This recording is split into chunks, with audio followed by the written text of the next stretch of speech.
नमस्कार दोस्तों, आप सुन रहे हैं धर्मवीर भारती जी का उपन्यास गुनाहों का देवता का भाग 2।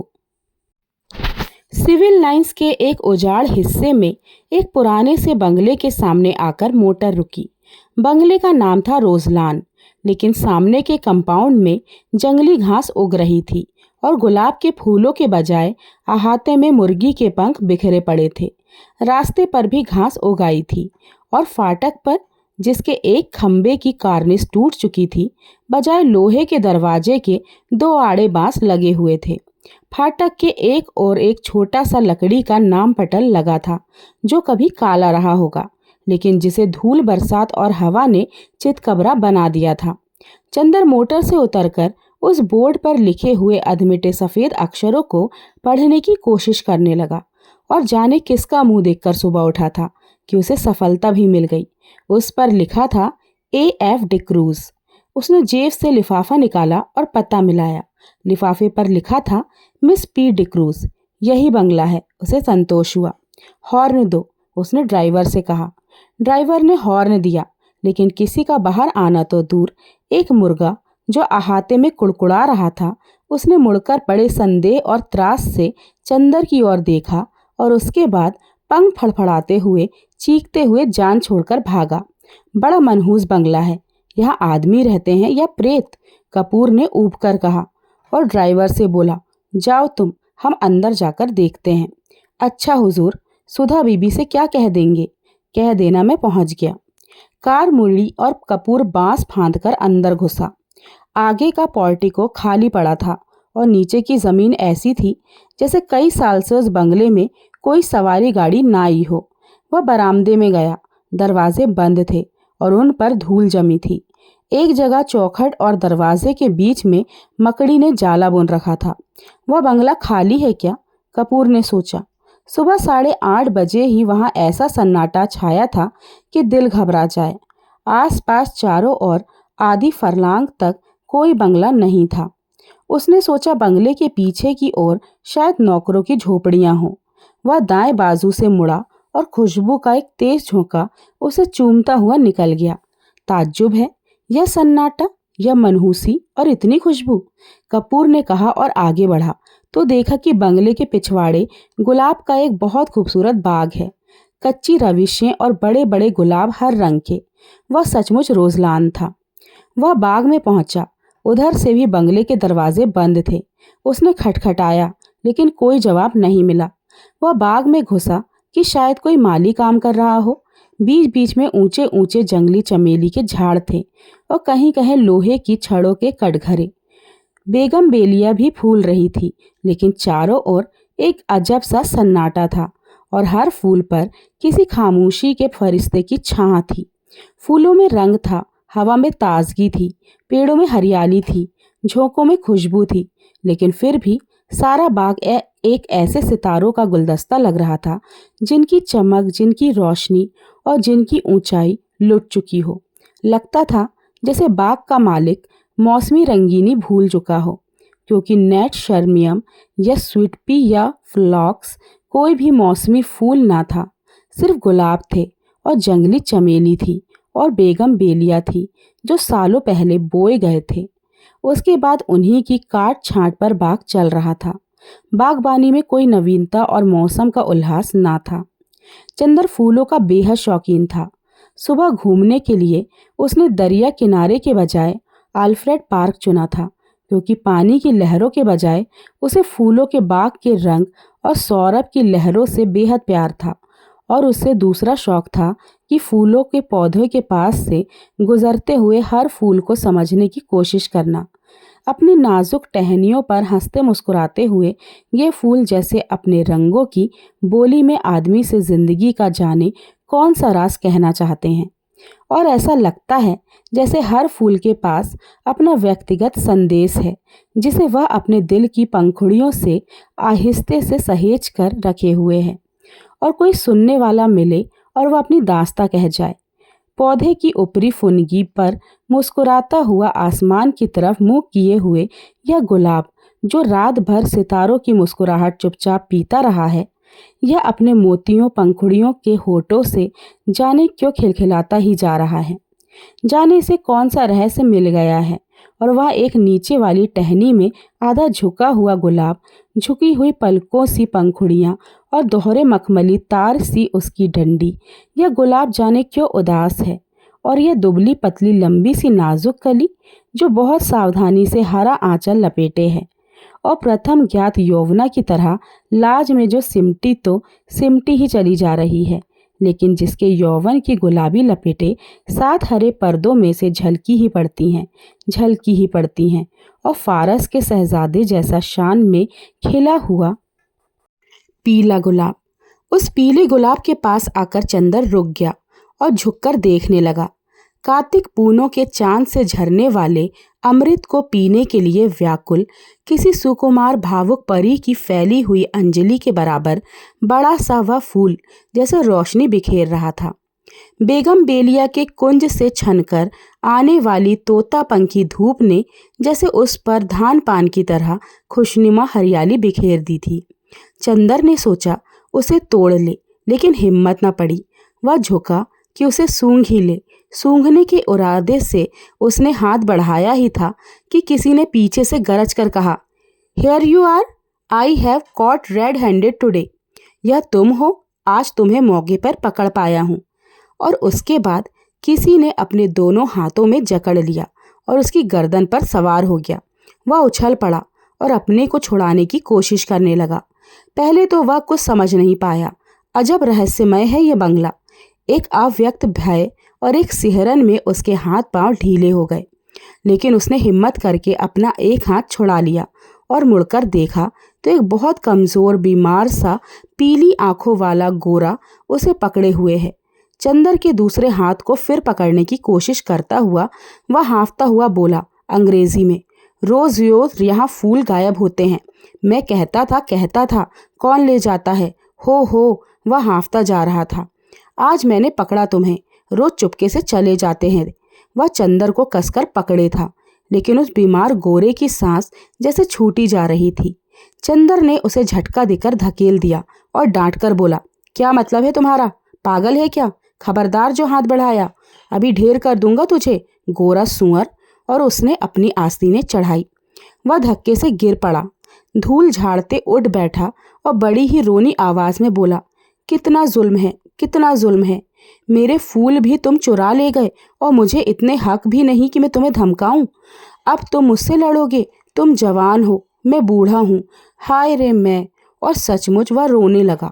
चंदर ने उसका रोना देखा और उसका सारा गुस्सा हवा हो गया और हंसी रोककर बोला, गलत फहमी है जनाब, मैं बहुत दूर रहता हूँ। मैं चिट्ठी लेकर मिस डिक्रूज से मिलने आया था। उसका रोना नहीं रुका। तुम बहाना बनाते हो और अगर मैं विश्वास नहीं करता तो तुम मारने की धमकी देते हो। अगर मैं कमज़ोर ना होता तो तुम्हें पीस कर खा जाता और तुम्हारी खोपड़ी कुचलकर फेंक देता, जैसा तुमने मेरे फूल फेंके होंगे। फिर तुमने गाली दी, मैं उठाकर तुम्हें अभी नाले में फेंक दूंगा। अरे बाप रे, दौड़ो, मुझे मार डाला, पापी टॉमी। अरे दोनों वह गए। उसने डर के मारे चीखना शुरू कर दिया। क्या है बर्टी, क्यों चिल्ला रहे हो? बाथरूम के अंदर से किसी ने चिल्लाकर कहा। अरे मार डाला इसने, दौड़ो। झटके से बाथरूम का दरवाज़ा खुला। बेड गाउन पहने एक लड़की दौड़ती हुई आई और चंदर को देखकर रुक गई। क्या है? उसने डांट कर पूछा। कुछ नहीं, शायद पागल मालूम देता है। जबान संभाल कर बोलो, यह मेरा भाई है। ओ, कोई भी हो, मैं मिस डिक्रूज से मिलने आया था। मैंने आवाज़ें दी, कोई नहीं आया। मैं बाग में घूमने लगा, इतने में इसने मेरी गर्दन पकड़ ली। यह बीमार और कमज़ोर है, वरना भी गर्दन दबा देता। गोरा उस लड़की के आते ही फिर तनकर खड़ा हो गया और दांत पीसकर बोला, अरे मैं तुम्हारे दांत तोड़ दूंगा, बदमाश कहीं का। चुपके आया और गुलाब तोड़ने लगा। मैं चमेली के झाड़ के पीछे छिपा देख रहा था। अभी मैं पुलिस बुलाती हूँ, तुम देखते रहो बर्टी, इसे मैं फ़ोन करती हूँ। लड़की ने डांटते हुए कहा। अरे भाई, मैं मिस डिक्रूज से मिलने आया हूँ। मैं तुम्हें नहीं जानती, झूठा कहीं का। मैं मिस डिक्रूज हूँ। देखिए तो यह खत। लड़की ने खत खोला और पढ़ा और एकदम उसने आवाज़ बदल दी। छी बर्टी, तुम किसी दिन पागल खाने जाओगे। आपको डॉक्टर शुक्ला ने भेजा है। तुम तो मुझे बदनाम कर डालोगे। उसकी शक्ल और भी रोनी हो गई। मैं नहीं जानता था, मैं नहीं जानता था, उसने और घबरा कर कहा। माफ़ कीजिएगा, लड़की ने बड़े मीठे स्वर में साफ हिंदुस्तानी में कहा। मेरे भाई का दिमाग ज़रा ठीक नहीं रहता जब से इनकी पत्नी की मौत हो गई है। इसका मतलब ये नहीं कि ये किसी भले आदमी की इज्जत उतार लें, चंदर ने बिगड़ कर कहा। देखिए, बुरा मत मानिएगा, मैं इनकी ओर से माफ़ी मांगती हूँ। आइए अंदर चलिए। उसने चंदर का हाथ पकड़ लिया। उसका हाथ बेहद ठंडा था। वह नहाकर आ रही थी। उसके हाथ के उस तुषार स्पर्श से चंदर सिहर उठा और उसने हाथ झटक कर कहा, अफसोस, आपका हाथ तो बर्फ है। लड़की चौंक गई। वह खद स्नाता सहसा सचेत हो गई और बोली, अरे शैतान, तुम्हें ले जाए बर्टी। तुम्हारे पीछे मैं बेद गाउन में भाग आई और बेदेड गाउन के दोनों कॉलर पकड़कर उसने अपनी खुली गर्दन ढकने का प्रयास किया और फिर अपनी पोशाक पर लज्जित होकर भागी। अभी तक गुस्से के मारे चंदर ने उस पर ध्यान ही नहीं दिया था, लेकिन उसने देखा कि वह 23 बरस की दुबली पतली तरुणी है। लहराता हुआ बदन, गले तक कटे बाल, एंग्लो इंडियन होने के बावजूद गोरी नहीं है। चाय की तरह वह हल्की पतली, भूरी और तुर्श थी। भागते वक्त ऐसी लग रही थी जैसे छलकती हुई चाय। इतने में वह गोरा उठा और चंदर का कंधर छूकर बोला, माफ़ करना भाई, उससे मेरी शिकायत मत करना। असल में ये गुलाब मेरी मृत पत्नी की यादगार हैं। जब इनका पहला पेड़ आया था तब मैं इतना ही जवान था जितने तुम, और मेरी पत्नी उतनी ही अच्छी है थी जितनी पम्मी। कौन पम्मी? यह मेरी बहन प्रमीला डिक्रूज। ओह, कब मरी आपकी पत्नी? माफ़ कीजिएगा, मुझे मालूम नहीं था। हाँ, मैं बड़ा अभागा हूँ, मेरा दिमाग कुछ खराब है। देखिए, कहकर उसने झुककर अपनी खोपड़ी चंदर के सामने कर दी और बहुत गिड़गिड़ाकर बोला, पता नहीं कौन मेरे फूल चुरा ले जाता है। अपनी पत्नी की मृत्यु के बाद 5 साल से मैं इन फूलों को संभाल रहा हूँ। हाय रे मैं, जाइए, पम्मी बुला रही है।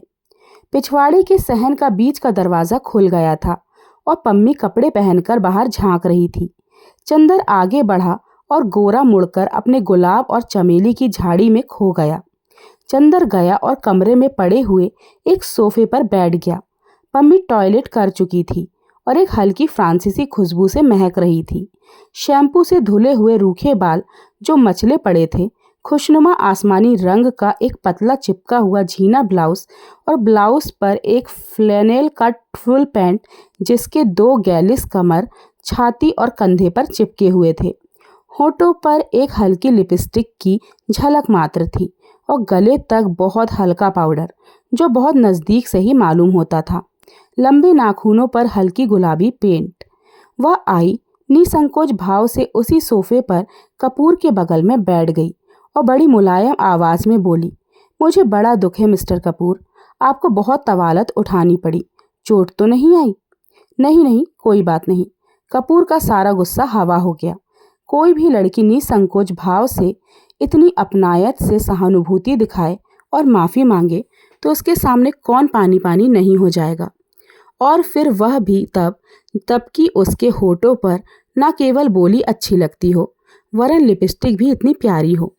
लेकिन चंदर की एक आदत थी, और चाहे कुछ हो, कम से कम वह यह अच्छी तरह जानता था कि नारी जाति से व्यवहार करते समय कहाँ पर कितनी ढील देनी चाहिए, कितनी कसना चाहिए, कब सहानुभूति से उसे झुकाया जा सकता है, कब अकड़क कर।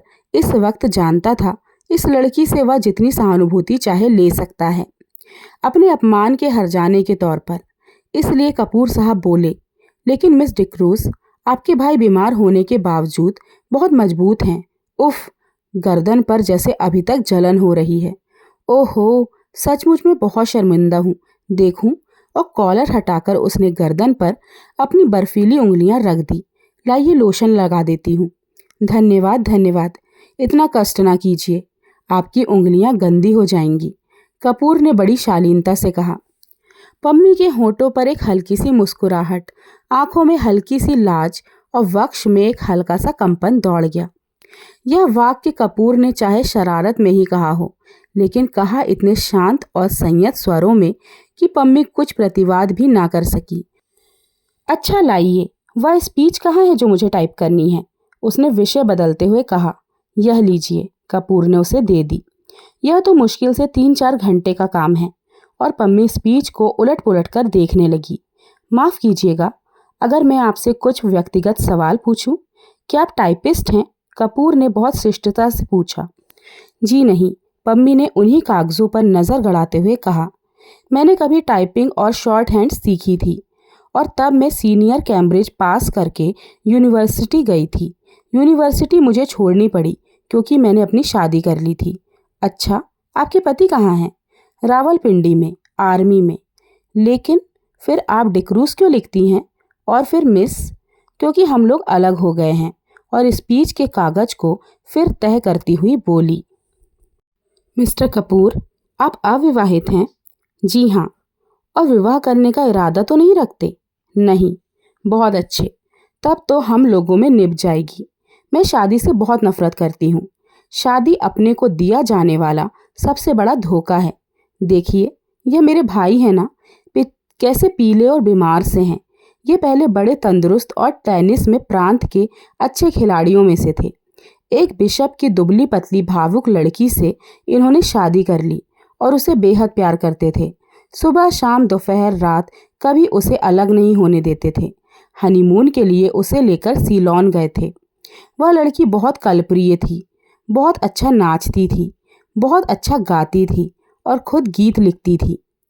यह गुलाब का बाग उसी ने बनवाया था और इन्हीं के बीच में दोनों बैठकर घंटों गुजार देते थे। कुछ दिनों बाद दोनों में झगड़ा हुआ। क्लब में बॉल डांस था और उस दिन वह लड़की बहुत अच्छी लग रही थी, बहुत अच्छी। डांस के वक्त इनका ध्यान डांस की तरफ कम था, अपनी पत्नी की तरफ ज़्यादा। इन्होंने आवेश में उसकी उंगलियों जोर से दबा दी। वह चीख पड़ी और सभी इन लोगों की ओर देखकर हंस पड़े। वह घर आई और बहुत बिगड़ी। बोली, आप नाच रहे थे या टेनिस का मैच खेल रहे थे? मेरा हाथ था या टेनिस का रैकेट? इस बात पर बर्टी भी बिगड़ गया और उस दिन से इन लोगों में खटकी तो फिर कभी ना बनी। धीरे धीरे वह लड़की एक सार्जेंट को प्यार करने लगी। बर्टी को इतना सदमा हुआ कि वह बीमार पड़ गया, लेकिन बर्टी ने तलाक नहीं दिया। उस लड़की ने कुछ कहा भी नहीं और उस लड़की ने सार्जेंट से प्यार जारी रखा, लेकिन बीमारी में बर्टी की बहुत सेवा की। बर्टी अच्छा हो गया। उसके बाद उसको एक बच्ची हुई और उसी में वह मर गई। हालांकि हम लोग सब जानते हैं कि वह बच्ची उस सार्जेंट की थी, लेकिन बर्टी को यकीन नहीं होता कि वह सार्जेंट को प्यार करती थी। वह कहता है, यह दूसरे को प्यार करती होती तो मेरी इतनी सेवा कैसे कर सकती थी भला। उस बच्ची का नाम बर्टी ने रोज़ रखा और उसे लेकर दिन भर उन्हीं गुलाब के पेड़ों के बीच में बैठा करता था, जैसे अपनी पत्नी को लेकर बैठता था। 2 साल बाद बच्ची को सांप ने काट लिया, वह मर गई और तब से बर्टी का दिमाग ठीक नहीं रहता। खैर जाने दीजिए, आइए अपना काम शुरू करें। चलिए अंदर के स्टडी रूम में चलें। चलिए, चंदर बोला और पम्मी के पीछे पीछे चल दिया। मकान बहुत बड़ा था और पुराने अंग्रेज़ों के ढंग पर सजा हुआ था। बाहर से जितना पुराना और गंदा नजर आता था, अंदर से उतना ही आलीशान और सुथरा। ईस्ट इंडिया कंपनी के ज़माने की छाप थी अंदर। यहाँ तक कि बिजली लगने के बावजूद अंदर पुराने बड़े बड़े हाथ से खींचे जाने वाले पंखे लगे थे। 2 कमरों को पार कर वे लोग स्टडी रूम में पहुँचे। बड़ा सा कमरा जिसमें चारों तरफ अलमारियों में किताबें सजी हुई थी। 4 कोने में 4 मेज़ें लगी हुई थी, जिनमें कुछ बस्ट और कुछ तस्वीरें स्टैंड के सहारे लगी हुई थी। एक अलमारी में नीचे खाने में टाइपराइटर रखा था। पम्मी ने बिजली जला दी और टाइपराइटर खोलकर साफ करने लगी। चंदर घूमकर किताबें देखने लगा। एक कोने में कुछ मराठी की किताबें रखी थी। उसे बड़ा ताज्जुब हुआ।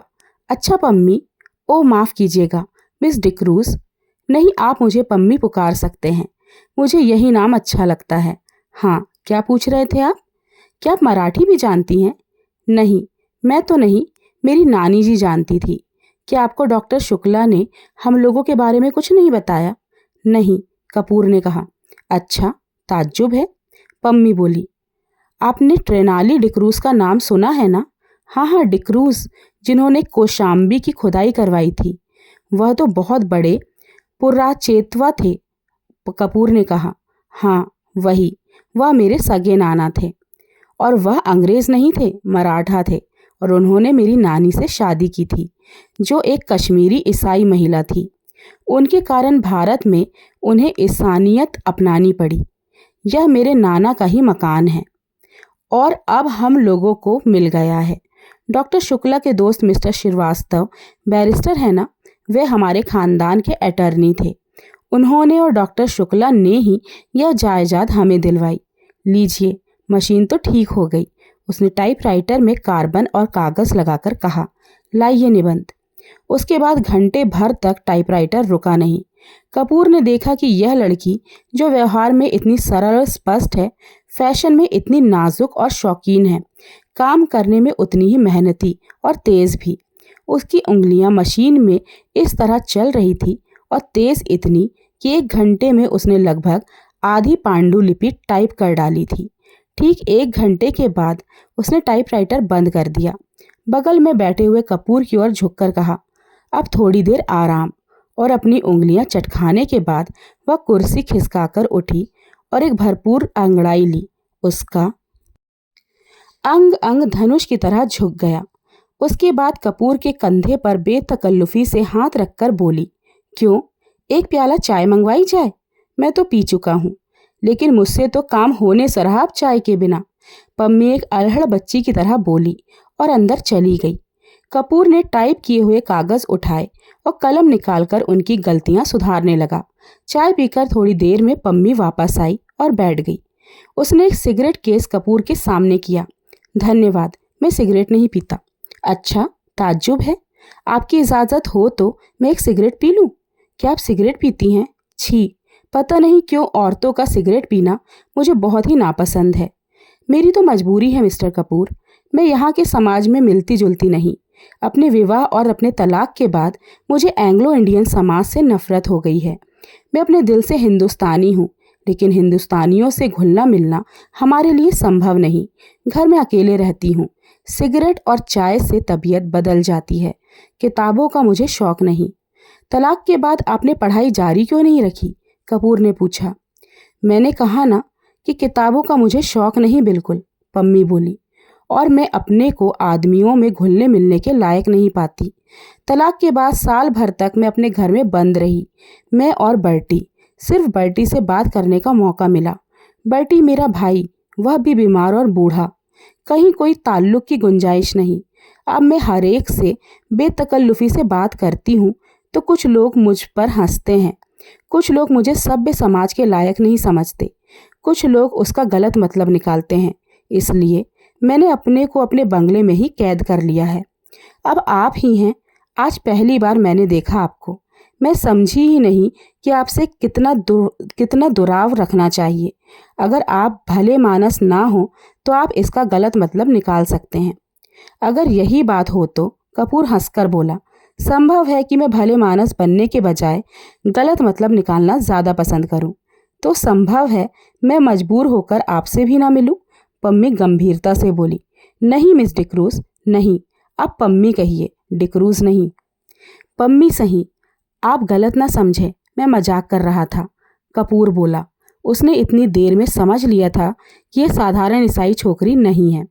इतने में बर्टी लड़खड़ाता हुआ हाथ में धूल सना खुरपा लिए आया और चुपचाप खड़ा हो गया और अपनी धुंधली पीली आंखों से एक टक कपूर की ओर देखने लगा।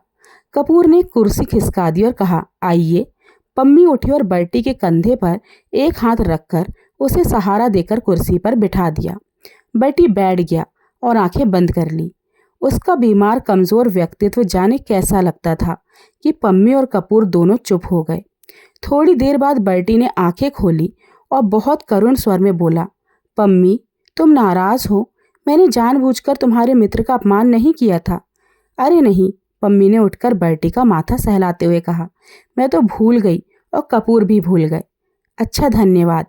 पम्मी, अपना हाथ इधर लाओ।